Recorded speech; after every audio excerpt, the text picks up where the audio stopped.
बिस्मिल्लाहिर्रहमानिर्रहीम, अस्सलाम वालेकुम, वेलकम बैक। और जनाबे वाला लेक्चर नंबर 6 के साथ आपकी खिदमत में। और मैं ज़रा आज इंक चेंज कर लूँ, ठीक हो गया। और ये फेल टिप पेन नहीं है, फेल टिप पेन है, बॉल पॉइंट पेन, ठीक है। आज हमने पढ़ना है नेटवर्क एड्रेस ट्रांसलेशन, ठीक है। ये नेटवर्क एड्रेस ट्रांसलेशन जो लोग CCNA पढ़ के आए हैं, CCNA पढ़ के आए हैं, उन्हें तो बहुत अच्छी तरह पता होगा। उसमें तो मैंने बहुत डिटेल में पढ़ाया है।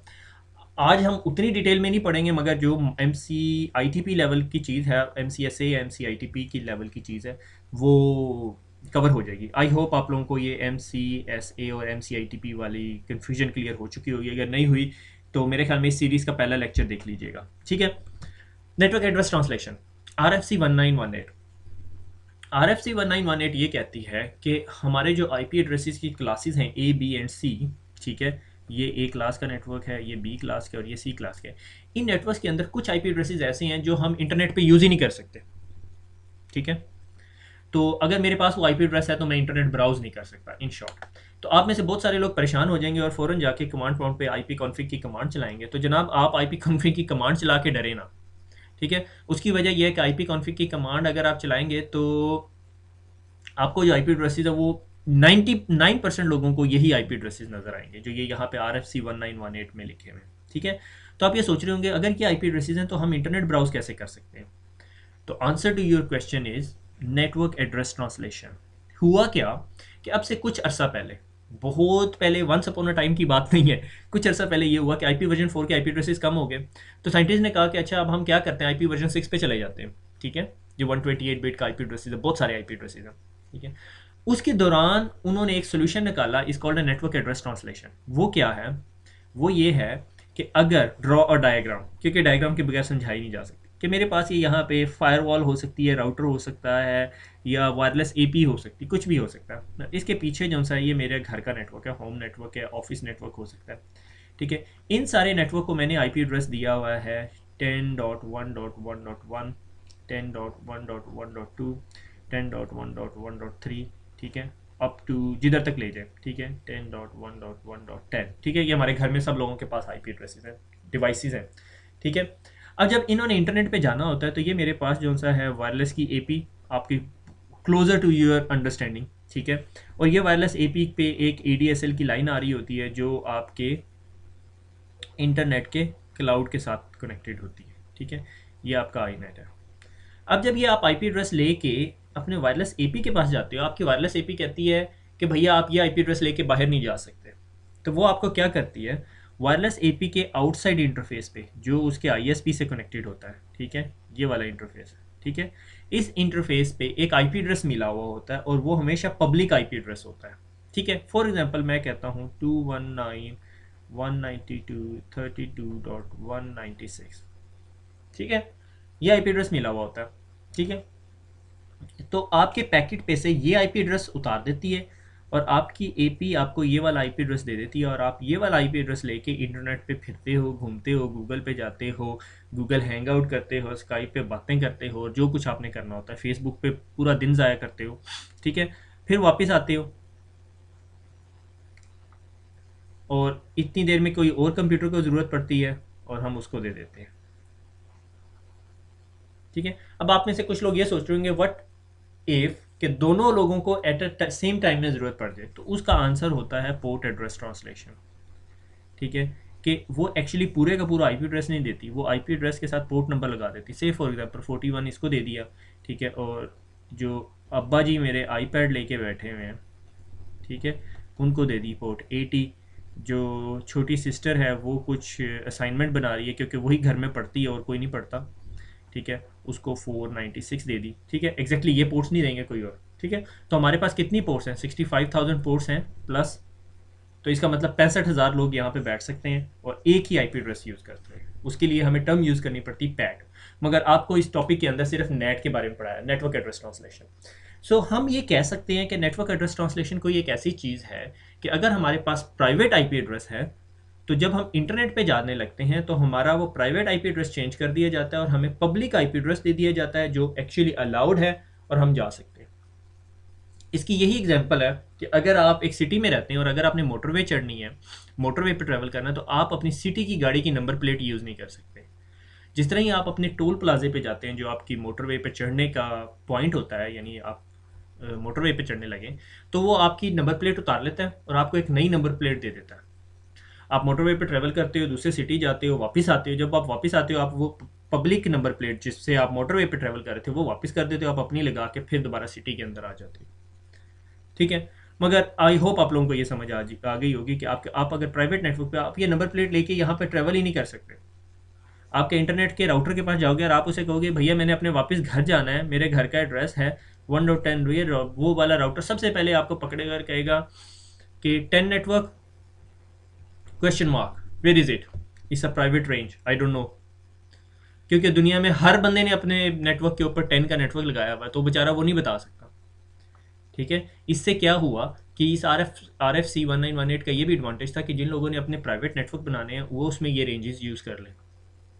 ठीक है, तो कल को अगर उन्हें इंटरनेट पे जाना पड़े तो अगर वो ये आईपी एड्रेस ना यूज़ करते होते तो फिर उन्हें वो IPv4 के आईपी एड्रेसेस बाय करने पड़ते। ठीक है, आईपी बाय करना पड़ता है, पब्लिक आईपी एड्रेस, तो फिर IPv4 की कंजम्पशन बहुत स्पीड से हो जाती है। से फॉर एग्जांपल मैं एक नेटवर्क में काम करता हूँ और मुझे 5000 आईपी एड्रेसेस चाहिए, तो मुझे 5000 आईपी एड्रेसेस अगर ये रेंजेस ना होती तो मुझे कहाँ से बात बाय करने पड़ते, याना से बाय करने पड़ते। ठीक है, और जब मुझे वो उधर से बाय करने पड़ते तो 5000 IP address straight away IPv4 की रेंज में से निकल जाते। तो आप एज्यूम करें कि कितनी ऑर्गेनाइजेशन है जो अपने इंटरनल नेटवर्क पे प्राइवेट आईपी एड्रेसेस चला रही हैं। जब वो सब यूज़ करते तो IPv4 10 साल पहले ख़त्म हो चुका होता। ठीक है, जो कि अभी तक चल रहा, हम अभी भी पढ़ते हैं और हम कहते हैं IPv6 आ जाएगा। ठीक है, हाँ अलबत्ता IPv6 के साथ इतनी बड़ी रेंज है कि आपको नेट की ज़रूरत ही नहीं पड़ती। ठीक है, जब हम IPv6 के अंदर डिस्कस करेंगे फिर अलग बात है, मगर IPv6 के अंदर आपको नेट की ज़रूरत नहीं पड़ती। नेट का एक और एडवांटेज ये है कि आपको सिक्योरिटी भी प्रोवाइड करती है। ठीक है, कि आपको पता ही आपका अंदर की रेंज एक डिफरेंट रेंज है और बाहर की रेंज एक डिफरेंट रेंज है। जब भी अंदर का यूज़र बाहर जाता है वो डिफरेंट नंबर प्लेट लगा देता है। अगर आप मोटरवे पे जा रहे हैं और किसी की रास्ते में पेट्रोल पंप पे खड़े हुए हैं, मुझे एक वाकया याद आ गया, बहरहाल मैं नहीं डिस्कस कर रहा हूँ। तो पेट्रोल पंप पे आपकी लड़ाई हो जाती है। ठीक है, और आप वहाँ से भाग निकलते हैं। ठीक है, कसूर भी आपका होता है, मगर आप टूल प्लाजे पे उतरते हैं और वहाँ पे अपनी नंबर प्लेट चेंज कर लेते हैं, वो आपको ढूंढ नहीं सकता। ठीक है, क्योंकि आपकी नंबर प्लेट ही डिफरेंट थी। हाँ अलबत्ता उस बंदे के रिसोर्सेज ज़्यादा हों तो वो टूल प्लाजे पे जाएगा और वहाँ से पता करेगा कि नंबर प्लेट की ओरिजिनल नंबर प्लेट क्या थी, तो फिर आपको पकड़ लेगा।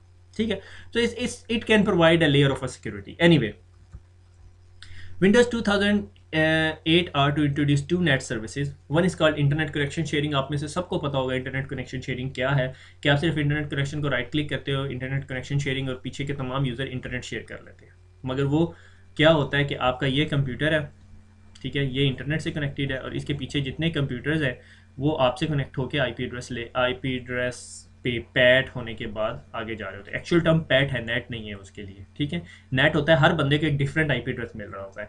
पैट के अंदर हर बंदे को वही आईपी एड्रेस मिल रहा होता है मगर डिफरेंट पोर्ट्स के साथ। ठीक है, फिर उसके बाद जो हाई फाई सोल्यूशन है जो थोड़े बड़े इन्वायरमेंट के लिए यूज़ होता है, इसका order routing and remote access.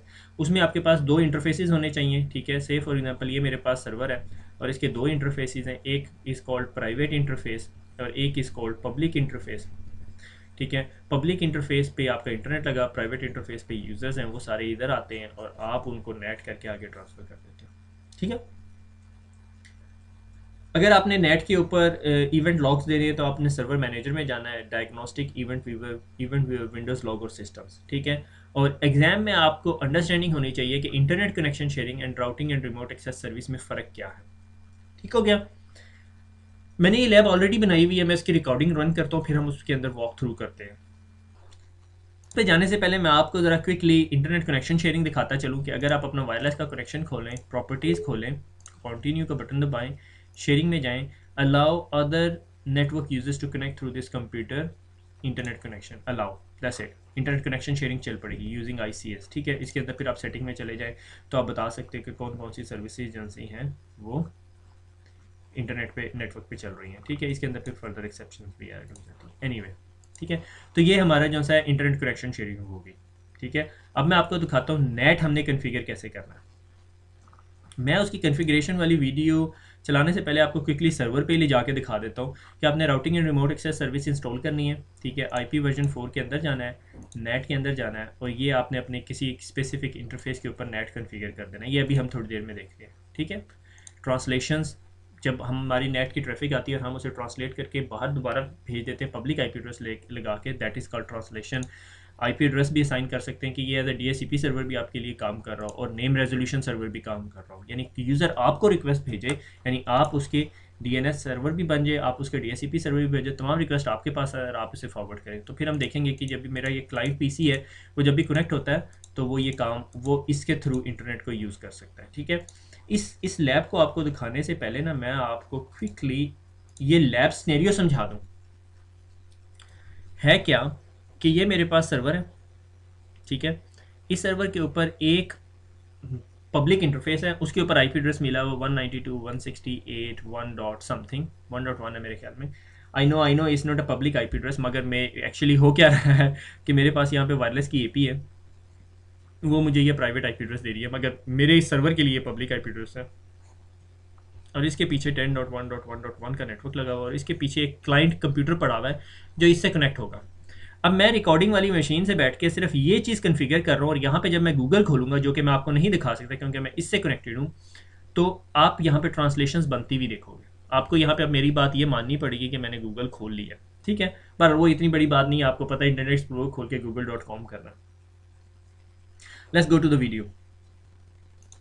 Welcome back. Configuring NAT server, ठीक है, नेट सर्वर कन्फिगर करने लगे हैं और उसी तरह सर्वर रूल्स के अंदर जाएंगे और हमने क्या इंस्टॉल करना है, हमने routing and remote access services install करनी है और हम प्रीवियस लैब्स में भी उस चीज़ को इंस्टॉल कर चुके हैं। ठीक है, network policy and access services, ठीक है, इसको क्लिक करेंगे और उसके बाद routing and remote access services और ये इंस्टॉलेशन होगी हमारी। ठीक हो गया, इंस्टॉलेशन के बाद हम उस सर्विसेज के अंदर आ जाएंगे। ठीक है, not a big deal. Network policy and access server, और network policy and access server के अंदर जो सा आप हमारे पास राउटिंग रिमोट एक्सेस सर्विस है, मगर ये रेड है। अच्छा, इसकी आपको एक ट्रिक बताता चलूँ कि जब भी आप routing and remote access service के अंदर आए और आपकी routing and remote access service configure हुई हुई है, ग्रीन आइकन आ रहा है, तो आप उसको राइट क्लिक करके डिसेबल करके इनेबल करेंगे तो सारा कुछ वॉश आउट होकर आपके पास फ्रेश कन्फिग्रेशन आ जाएगी, फिर आप विजिट चला सकते हो। ठीक हो गया, तो हम चलते हैं। हमने कहा हमने नेट कन्फिगर करना है और नेट के बाद वो आपसे पूछ रहा है कि पब्लिक इंटरफेस कौन सा है आपका। ठीक है, हमने बताया जी हमारा पब्लिक इंटरफेस जो सा है वो 192.168.1.1 है। ठीक है, और प्राइवेट इंटरफेस कौन सा है, आप इसे 10 भी दे सकते हो, 20 भी दे सकते हो। अभी हम देखते हैं, हम उसे 20 देंगे मेरे ख्याल में, क्योंकि मैं 10 से रिकॉर्डिंग कर रहा हूँ, कुछ इस तरह का चक्कर है। 20 जो सा है वो मेरा प्राइवेट इंटरफेस है। प्राइवेट इंटरफेस एक ऐसा इंटरफेस जिस पे से मेरे यूज़र आएंगे और वो इंटरनेट पे जाना चाहेंगे, तो ये मेरे नेट को कन्फिगर करने के लिए मुझे बताना पड़ता है। ठीक है, तो आगे चलते हैं एंड दैट इज़ इट। ठीक है, अब ये आपका नेट कन्फिगर हो गया राउटर के ऊपर, आपके इस routing and remote access services के ऊपर। अब आपकी device as a NAT device बन गई है। अगर मैं इसको एक दफ़ा ओपन कर लूँ, ठीक है, तो ये मेरे पास जो से हैं इंटरफेसेस कन्फिगर हुए हैं, ये जो मैं अभी आपको थोड़ी देर पहले दिखा भी रहा था। ठीक है, अब मैं इसकी राइट क्लिक करके प्रॉपर्टीज़ में जाता हूँ। ठीक है, और ट्रांसलेशंस में चले जाते हैं तो ये ट्रांसलेशंस बता रहा है। एड्रेस रेंजेस मैं इसे बताता हूँ कि जो यूज़र आ रहा है प्राइवेट नेटवर्क से उसे आईपी एड्रेस दे दो, पर मुझे ज़रूरत नहीं है। ठीक है, अगर मुझे ज़रूरत है तो मैं ज़रूर दे सकता हूँ और मैं इस आईपी रेंजेस के अंदर रिजर्वेशंस भी एलोकेट कर सकता हूँ और मैं आपको वीडियो के बाद दिखा दूँगा। अब मैं अगर क्लाइंट मशीन पे जाके एक दफ़ा google.com खोलो तो ये देखें आपके पास जो है ट्रांसलेशंस आ रही हैं। ठीक है, ये तमाम मैपिंग्स आ रही हैं आपके पास। ठीक है, अगर मैं इसके बॉटम पे चला जाऊँ तो ये देखें मैंने यहाँ पे गूगल का पेज भी खोला और कुछ 3-4 चीज़ें और खोली हुई हैं। सारी ट्रैफिक ये जो से मेरे इस क्लाइंट मशीन से आ रही है 20.1.20.1.1.20 और आउटबाउंड डायरेक्शन है, टीसीपी प्रोटोकॉल को यूज़ कर रही है, प्राइवेट पोर्ट नंबर ये है। ठीक है, पब्लिक आईपी एड्रेस ये है, पब्लिक पोर्ट नंबर ये है और रिमोट एड्रेस ये है। और ये 8.8.8 देखें मैंने गूगल का डीएनएस सर्वर भी दिया हुआ है, डीएनएस पोर्ट 8053 यूज़ करता है और ये सारी वेब पेजेस खुले हुए हैं। ठीक है, इनमें से एक आधा ड्रॉप बॉक्स भी होगा। ठीक है, ये तमाम इन्फॉर्मेशन देखें आपके सामने आ रही है। ये नेट ट्रांसलेशंस हैं, वो जो नेट टेबल्स मैं आपको बता रहा था कि टेबल मेंटेन करता है, वो जो मोटरवे के टूल प्लाजे पे जो बंदा बैठा हुआ है उसने जो टेबल मेंटेन किया हुआ है, दैट इज़ दिस थिंग। ठीक है, ये मैपिंग्स हैं आपकी। ठीक है, आपको पता चलता रहेगा कौन कौन सा यूज़र कहाँ जा रहा है। ये मैंने मेरे ख्याल में एक्सेस करने का कोशिश की है 4.4.0.2 को, और वो एक्सेस नहीं हुआ। वो एक्सेस हुआ तो मेरे पास नेटिंग की इन्फॉर्मेशन आ रही है, ठीक है। That is very simple lab, कुछ नहीं करना आपने, सिर्फ नेट और local area connections, that is it. अगर आप नेट के अंदर प्रॉपर्टीज़ में चले जाएँ तो आप कहते हो लॉक करें, एरर लॉक्स को लॉक करना चाहते हो तो कर ले, ट्रांसलेशंस, ठीक है। टीसीपी की मैपिंग इतनी मिनट्स के बाद रिमूव कर दे, अगर मैपिंग हुई भी इतनी मिनट्स के बाद रिमूव कर दे। एड्रेस असाइनमेंट के कौन कौन से आईपी एड्रेसेस आप लेना चाहते हो, आप उसमें एक्सक्लूजन रेंज भी डाल सकते हो, मगर मैंने डीएससीपी सर्वर नहीं यूज़ किया, मैंने स्टैटिकली असाइन कर दिया आईपी एड्रेस। नेम रेजोल्यूशन जिस तरह मैं डिस्कस कर चुका हूँ कि client using the DNS server, जो क्लाइंट जो से डीएनएस सर्वर की रिक्वेस्ट करते हैं उनको रिजॉल्व कर रहे हैं, ठीक हो गया। This is all about net. कि अगर आपने नेट कन्फिगर करना है, यानी आप इन शॉर्ट, नेट क्या है, अगर आपके कंपनी के अंदर आपका मैनेजर कहता है कि हमने जो सा इंटरनेट शेयर कराना है 100 यूज़र्स के साथ, तो आप इसको यूज़ कर सकते हो, ठीक है। उसके लिए डिफरेंट टूल्स भी है, आई नो, आइजा, यूएजी, टीएमजी, इस तरह के सोल्यूशंस हैं, मगर जस्ट इन केस आपको अगर फ़ौरन करना पड़ जाए तो आप ये नेट के ज़रिए भी कर सकते हो, ठीक हो गया। यही फंक्शन आपकी वायरलेस की एपी भी कर रही होती है। नॉर्मली बिग एनवायरनमेंट्स के अंदर नेट जो सा है वो विंडोज़ की मशीन से नहीं करवा रहे होते, वो राउटर्स या फायरवॉल्स यूज़ हो रही होती हैं, ठीक है। They are more capable devices than Windows, ठीक है। तो this is all. Exam understanding के लिए आपको याद होना चाहिए आईसीएस जो सा है वो क्या है, और routing and remote access services क्या है। Routing and remote access service जो सी है वो सर्वर एंड की चीज़ है, और आईसीएस जो सा सिंपल एक कनेक्शन को हम शेयर कर सकते हैं, ठीक है। दुआओं में याद रखिएगा, खुश रहें, फिर मुलाकात होती है। अल्लाह हाफिज़।